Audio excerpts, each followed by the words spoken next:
E aí, gente, tudo bem? Com esse vídeo de hoje, entramos juntos no segundo elemento passivo que vamos tratar aqui nesse segundo capítulo, que é o capacitor. Vamos comigo? E a gente começa aqui dizendo que os capacitores, apesar de estarem naquela mesma classe dos componentes passivos, junto com indutores e resistores, as características construtivas e todo o seu funcionamento vai ser bem diferente dos outros. A principal diferença que aparece vem quando a gente percebe que a característica dos capacitores só se manifesta nos circuitos quando as variações de tensão acontecem. Olhando para condições ideais, ele não dissipa energia, mas armazena essa energia na forma de um campo elétrico e pode devolver o circuito em algumas situações específicas. Portanto, este é um elemento que pode também se comportar como um elemento ativo, conforme a gente vai ver daqui um pouquinho. Olhando para o aspecto construtivo de um capacitor, na sua forma mais simples, percebemos que ele é composto por duas placas paralelas, onde são conectados os fios de entrada e saída. Essas placas são feitas de um material condutor qualquer e são separadas por um isolante, também chamado de dielétrico. Para entender melhor esse funcionamento, precisamos ligar uma fonte de tensão aos seus terminais. Iniciando com a fonte desligada e o capacitor sem qualquer carga elétrica armazenada, fechamos a chave, fazendo com que os elétrons da placa superior do capacitor sejam atraídos pelo polo positivo da fonte, ao mesmo tempo que os elétrons são repelidos pelo polo negativo da fonte, retornando para o capacitor e se acumulando ali na placa inferior. Essa sequência faz com que sejam definidos os terminais positivo e negativo desse elemento, desse capacitor, e essa ação vai continuar até que a tensão entre as placas assuma o mesmo valor da tensão da fonte. Desse jeito, V do capacitor é igual a E, tensão da fonte.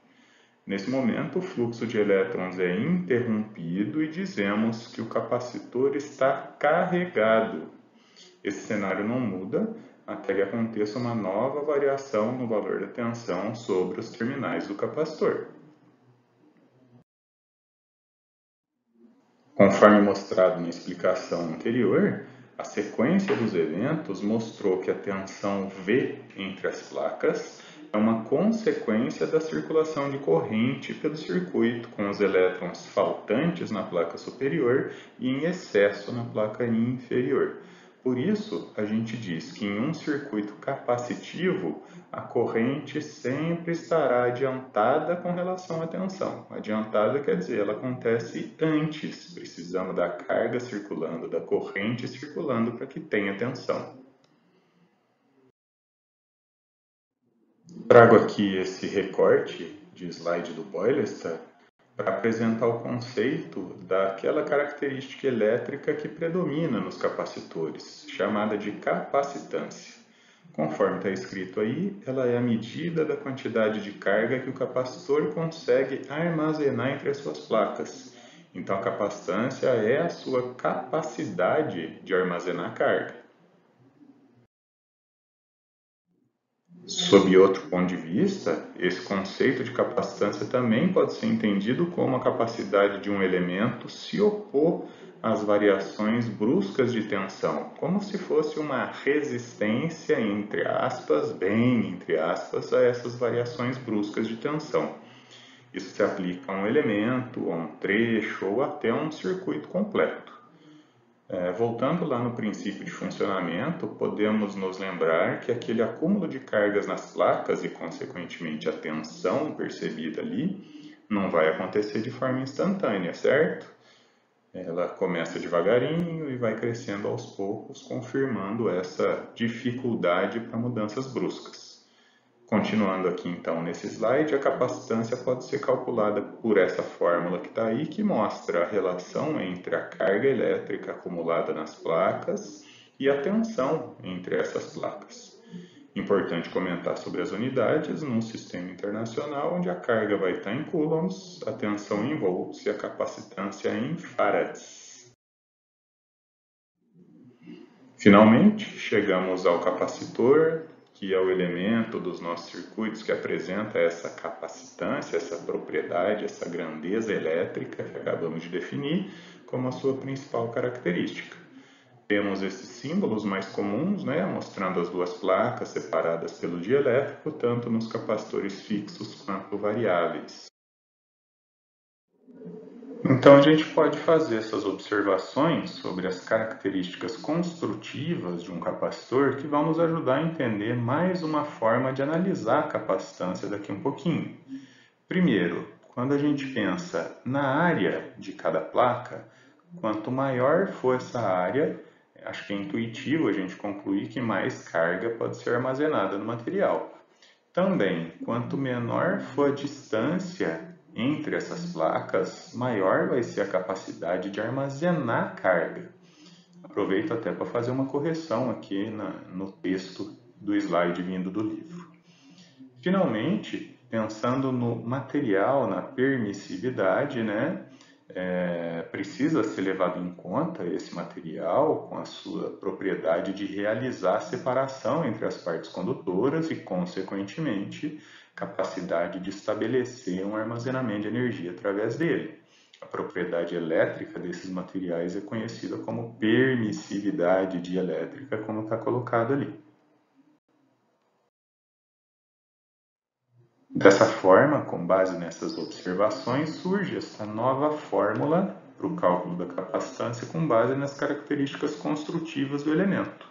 A permissividade do dielétrico, então, também pode ser fornecida com referência a um valor padrão e não com essa permissividade do material que está ali. Em algum momento foi definido que esse valor padrão seria o vácuo. Então, a equação pode assumir uma segunda forma, com a permissividade que estava na equação inicial, agora sendo formada pelo produto da permissividade padrão, do vácuo, pela permissividade relativa do material utilizado. E é essa permissividade relativa que aparece apresentada aí nessa tabelinha, Primeiro, aqui do lado esquerdo, com a permissividade padrão, lá do vácuo, 8,85 vezes 10 a menos 12 farad por metro, e a tabela trazendo diversos valores de permissividade relativa. Temos alguns casos muito próximos do vácuo, como é o ar, e até pode ser tratado como tendo a mesma permissividade do vácuo em muitos casos. E também outros casos muito extremos, como essas cerâmicas aqui do final da tabelinha, Mesmo quando não existia um capacitor, ou seja, não existia um elemento instalado no circuito com o objetivo de apresentar capacitância, de incluir uma capacitância no circuito, essa característica elétrica pode aparecer em tantas outras situações. E eu trago aqui dois exemplos que mostram a possibilidade de observarmos uma capacitância mesmo não existindo um elemento, um capacitor envolvido. E os dois exemplos são as linhas de transmissão e distribuição, principalmente as de comprimentos mais longos, e as trilhas em placas de circuito impresso, principalmente aqueles circuitos de frequências mais altas. Em ambos os casos, temos dois condutores separados por um material dielétrico, não é? Nas linhas, acho que fica muito claro, nós temos os fios lá em cima dos postes das torres, o ar logo abaixo dos fios, separando os fios da terra, que também é condutora. Nas placas dos circuitos impressos, as diversas trilhas são condutoras e precisam ser separadas pelo isolante e pelo dielétrico. Trago a solução num exemplo bem simples para utilizarmos o cálculo da capacitância em função das dimensões físicas do elemento capacitivo.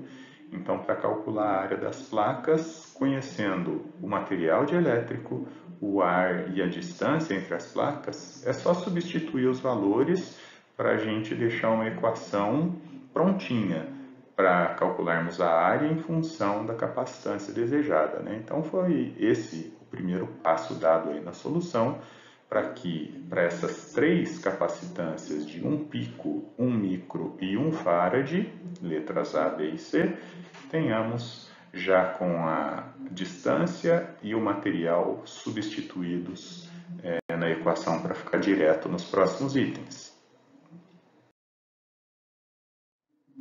E seguindo dessa forma, no item A, a capacitância de 10 elevado a menos 12 farad, né, 10 picofarad, necessita de placas de 1,13 centímetros quadrados. Tranquilo, né?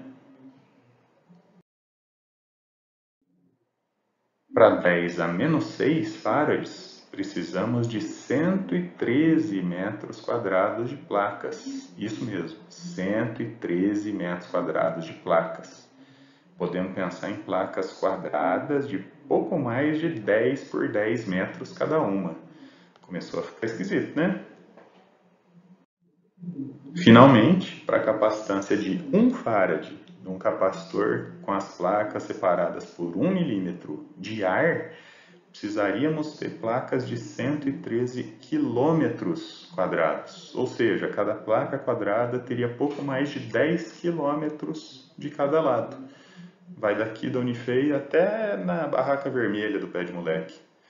Aproveitando a chance, patrocina nós, Barraca Vermelha. Tudo certo por enquanto, gente? Com o Pé de Moleque não, com os capacitores? Vamos embora, né? Então vamos passar agora para um assunto que eu já comentei nos encontros síncronos, em função das dúvidas que apareceram, das discussões muito bacanas que vocês têm levantado. Nesse caso, diz respeito às características do material isolante. Aqui vamos tratar de uma situação chamada de ruptura do dielétrico. Eu preciso dizer para vocês que todo material que for utilizado como isolante possui uma certa capacidade de separação daquelas cargas acumuladas nas placas condutoras do capacitor.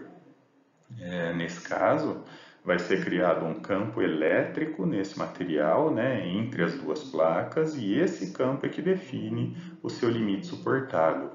Quando a relação da tensão entre as placas por unidade de comprimento for suficiente para romper a estrutura molecular do dielétrico, ele pode passar a permitir a passagem de cargas elétricas perdendo a sua característica de isolante. Então a gente rompe mesmo a característica do dielétrico, tornando-o condutor.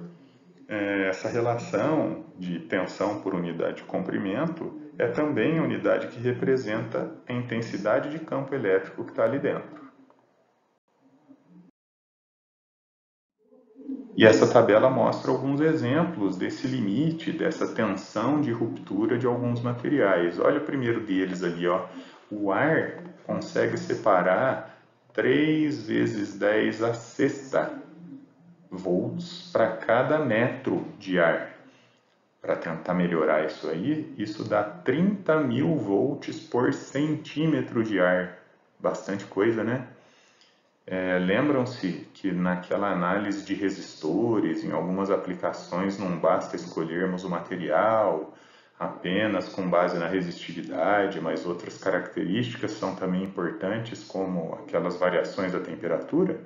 Pois é, no capacitor também, para a escolha do dielétrico dos capacitores, não é necessário somente olhar a permissividade, mas essa rigidez dielétrica também pode ser importante em algumas aplicações. Isso significa, colocou entre as placas que estão separadas por esses materiais alguma intensidade de campo elétrico maior do que esse limite, esse dielétrico vai se romper e vai permitir a passagem de carga elétrica. Lembram da nossa conversa sobre influência de temperatura? Aqui nós não estamos falando de temperatura, estamos falando da influência dessa característica externa que é a tensão forçada entre as placas, que pode mudar a característica do material.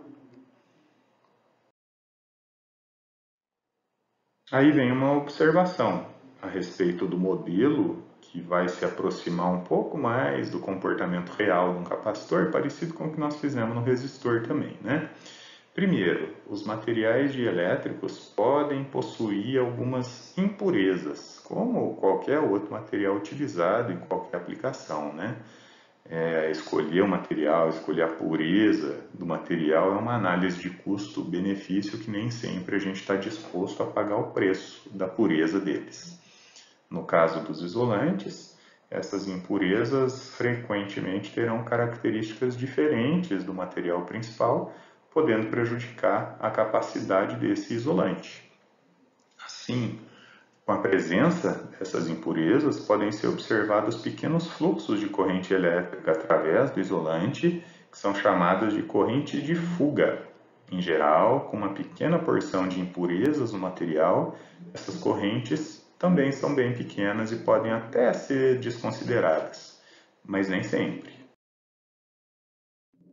Então, nesse modelo mais próximo do real, para retratar essa circulação dessa corrente de fuga, vamos ter uma grande resistência em paralelo com a capacitância para retratar a disponibilidade desses elétrons livres, né? Além disso, tem também uma resistência que aparece como uma resistência em série no modelo equivalente por causa da resistência introduzida por contatos, fios, placas e etc. Aí então, saímos do modelo ideal, do lado esquerdo, e podemos considerar essas duas resistências no modelo um pouco mais real do capacitor, conforme essas figuras que estão aí no slide, inclusive a última mostrando a circulação de corrente de fuga, mesmo com nenhuma fonte ligada nesse circuito aí.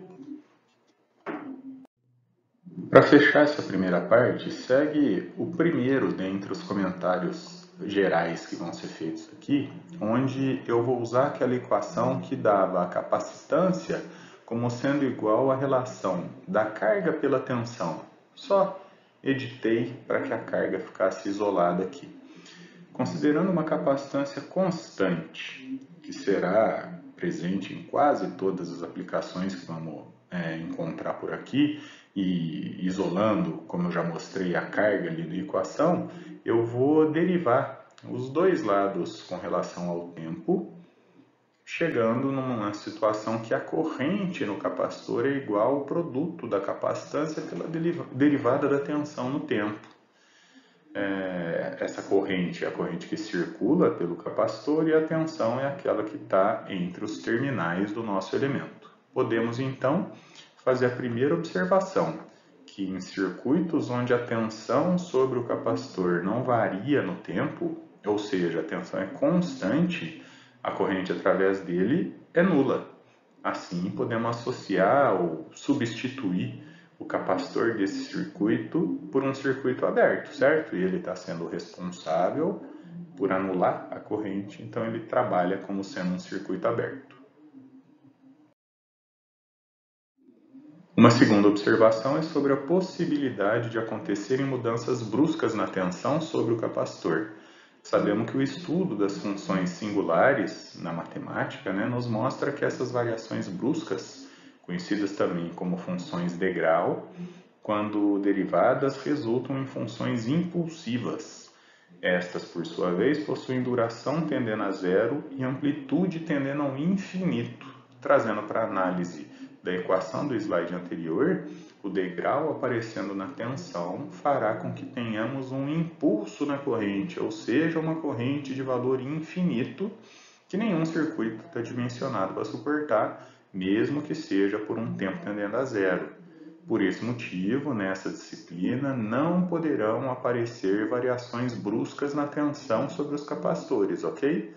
Não teremos variações bruscas na tensão sobre os capacitores para que não tenha esses impulsos de corrente. Só para responder essa dúvida que já apareceu aí, tem certeza, a nossa equação não mostra nenhuma condição anormal para degraus na corrente. Só na tensão é que não podem acontecer degraus. Então, nós vamos encontrar até com certa frequência esses degraus na corrente. Só para não deixar passar, os degraus na corrente vão aparecer quando a gente tiver variações da tensão no formato de uma rampa. Tensão sobre o capacitor subindo ou descendo no formato de uma rampa derivada da rampa, dá como resultado esse degrau. Seguindo o que fizemos com os resistores, nós podemos ter a associação dos capacitores em paralelo, onde a tensão é a mesma em todos eles e as correntes ou o fluxo de cargas de cada um se soma para chegar numa corrente total. Aí a capacitância equivalente a essa associação é a soma das capacitâncias individuais. E na associação em série, onde a corrente é a mesma e a tensão total é a soma de todas as tensões individuais, temos que o inverso da capacitância total é igual à soma dos inversos das capacitâncias de cada elemento. Aí só algumas fotos que eu recortei lá do Boylestad, apresentando alguns tipos de capacitores, né? Os eletrolíticos, os de filme plástico, por fim os de tântalo na letra C. As possibilidades da gente alterar a capacitância através de mudanças na área das superfícies condutoras, né? Outros tipos de capacitores eletrolíticos que a gente pode encontrar de diferentes formatos. Mais alguns formatos para os de filme plástico. Um corte no capacitor cerâmico. Uma ideia das dimensões de outros tipos, como o de mica, comparado com uma moeda norte-americana ali do lado esquerdo. E para terminar, mais essas figuras, onde na última do lado direito vemos uma caixa metálica envolvendo o elemento capacitivo, né, com todas as partes condutoras, o dielétrico ficando dentro dessa cápsula. Esse vai ser o tipo mais comum nas aplicações em sistemas elétricos de potência, tá bem?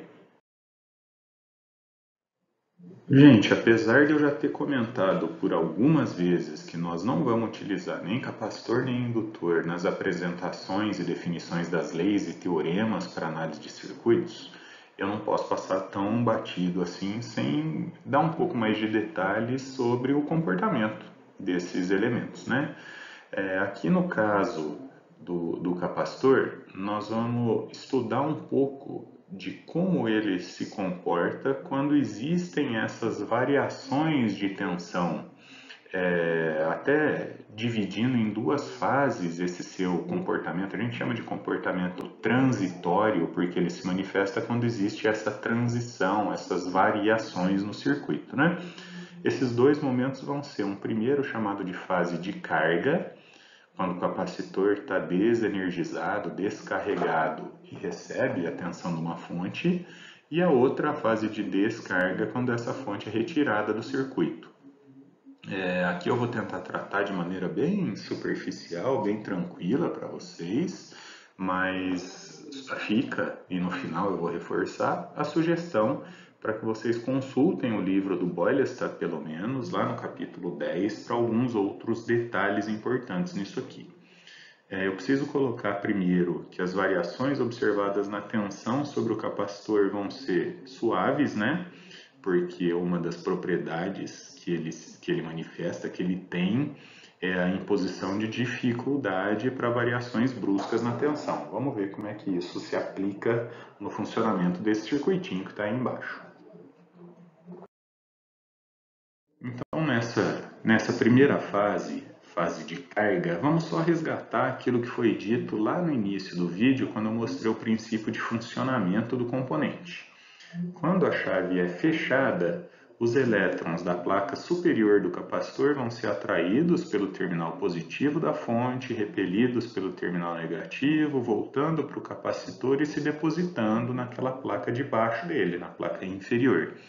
Isso faz com que os terminais mais e menos do componente sejam definidos aí no circuito e o fluxo de corrente permanece até que a tensão sobre ele, a tensão VC, se iguale à tensão E da fonte. Entrando em um pouco mais de detalhes nessas variações, no instante imediatamente anterior ao fechamento da chave, chamado aqui de T0-, a tensão no capacitor VC é igual a zero, né? Estava tudo desligado, a fonte está desligada, o capacitor está descarregado, né? Aí a gente fecha a chave e no instante que isso se concretiza, imediatamente após o fechamento da chave, aqui a gente vai chamar esse instante de T0+, a tensão no capacitor não pode ter um valor diferente do anterior, porque ainda estamos no instante T igual a zero, certo? E não podemos ter essas variações bruscas na tensão, variações instantâneas na tensão. Por isso é que a tensão VC é igual a zero, tanto em T0- quanto em T igual a 0+. Então toda a tensão da fonte nesse momento fica sobre a resistência R, que está ali no circuitinho também. Se a tensão sobre o capacitor é igual a zero, podemos representar o circuito nesse instante pelo diagrama que está aí no slide, com um curto-circuito no lugar dele. Pelo fato de toda a tensão da fonte estar sobre o resistor, aí a lei de Ohm nos diz que a corrente do circuito deve valer E dividido por R, que será o maior valor observado nessa fase de carga. Olha aí o gráfico da tensão VC, que começou zerada e vai aparecendo à medida que o movimento dos elétrons vai acontecendo. Observamos que nesse comportamento da função exponencial, as variações são maiores no início e encontram uma certa estabilidade depois de algum tempo. Esse tempo para atingir a estabilidade é mostrado nesse gráfico em função de uma grandeza chamada de constante de tempo, representada pela letra τ, que está aqui na equação embaixo, no denominador do expoente, aqui, ó, letra τ grega. Essa constante, nesse circuito RC série que a gente está trabalhando aqui, é calculada pela multiplicação R vezes C, resistência vezes capacitância desses dois elementos, e tem como resultado uma unidade de tempo, que eu vou mostrar essa conclusão daqui a pouquinho. Quando temos um tempo percorrido igual a uma constante de tempo, a equação aqui, uma constante de tempo, a equação exponencial mostrada nos diz que a gente tem uma tensão que já é 63,2% do seu valor máximo. E prosseguindo com o crescimento para 2, 3, até 5 constantes de tempo, onde já temos 99,3% desse valor máximo. Por esse motivo, dizemos que, sob o ponto de vista prático, após 5 constantes de tempo, já se atingiu a situação final de carregamento do capacitor. O capacitor já está carregado. Como complemento, a evolução da corrente no tempo segue esse gráfico determinado por essa equaçãozinha que está ali embaixo, circulada de vermelho, né? Podemos observar também que após 5 constantes de tempo, a corrente possui apenas 0,67% do seu valor máximo, o que na prática também pode ser considerado zero. Então, nesse final da fase de carga, com a corrente se anulando em função da carga completa do capacitor, de novo, né, podemos substituir esse componente por um circuito aberto, como mostra a figura. Toda a tensão E da fonte passou para os terminais do capacitor, corrente se anulou, lei de Ohm no resistor da tensão é igual a zero, então toda a tensão da fonte está no capacitor. Lembram da análise dimensional que eu falei? Está aí, ó. Se a constante de tempo, o fator τ, tem o produto R vezes C, com simples manipulações aí a gente consegue demonstrar que o resultado, a unidade dessa constante é tempo. Por isso, constante de tempo do circuito. Para que seja possível analisar a segunda fase do comportamento transitório com a descarga do capacitor, precisamos tirar a fonte, né? Então nós vamos incluir no circuito esse trechinho intermediário ali, onde tem uma segunda posição para a chave, que inicialmente só era liga e desliga, agora ela tem duas posições. E nessa segunda posição, vamos ter um novo circuito que não interfere em nada na fase de carga, mas que permite um novo caminho para a circulação das cargas sem a presença da fonte. Ficamos então com esse novo trecho do circuito, onde tanto a tensão quanto a corrente assumem essas novas fórmulas matemáticas. A gente percebe que aquela tensão carregada no capacitor agora será a responsável pela circulação da corrente nesse novo circuito, até que todos os elétrons retornem da placa inferior para a placa superior. É isso mesmo. O capacitor é o responsável pela circulação de corrente, então ele é o elemento ativo desse novo circuito. Se vemos que ainda temos somente a mesma resistência, a mesma capacitância da fase de carga, essa fase de descarga vai ter exatamente a mesma constante de tempo da primeira fase, ou seja, R vezes C. E repetidas operações daquela chave ao final de cada uma dessas duas fases, vai nos permitir traçar esses gráficos bonitinhos que estão aqui no slide. Olha lá em cima, com a chave na posição 1, começa a fase de carga com a tensão no capacitor que era 0 e vai crescendo até chegar ao equilíbrio com a fonte. Se a chave muda para a posição 2, como está indicado aqui, a tensão cai a 0 de novo e a chave vai para 1 e a tensão sobe de novo e assim sucessivamente.